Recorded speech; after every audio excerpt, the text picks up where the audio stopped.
Ayon sa aking paghahanap, mayroong ilang mga NBA players ang sobrang nagpahirap ng husto kay Michael Jordan sa kanyang karera. Narito ang mga pangalan ng ilan sa kanila. Isa, Joe Dumars. Si Joe Dumars ay isang mahusay na player, magaling sa depensa at isa siya sa malaki ang naiambag at nakatulong sa Detroit Pistons na talunin ang Chicago Bulls ni Jordan sa Eastern Conference Finals noong 1989 Eastern Finals. Definite. Jackson gets to his feet. Jordan behind a grand pick. He came down before he passed it once. Here comes Jordan. For three.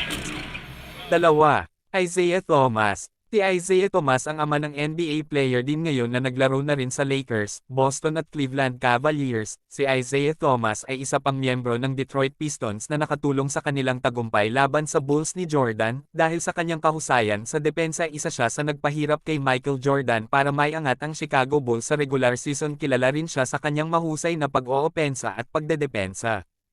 Tatlo, Gary Payton. Si Gary Payton ay isang mahusay na defender at nakatulong sa Seattle Supersonics na talunin ang Chicago Bulls ni Michael Jordan noong sila ay nagkatapat noong 1996 NBA Finals.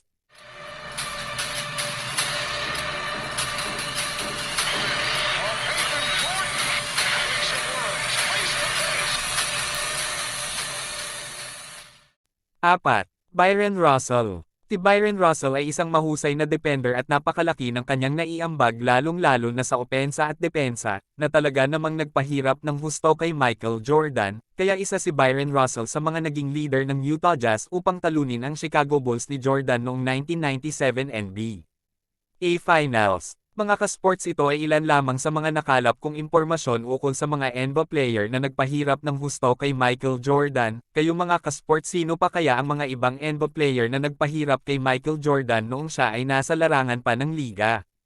Muli, sana ay inyong kalampagin ang munting kampana at gawing mahinahon ang pagkalabit sa subscribe button, para naman kayo ay ma-notified na muli kapag ako ay may bago na namang video na nai-upload sa channel ko.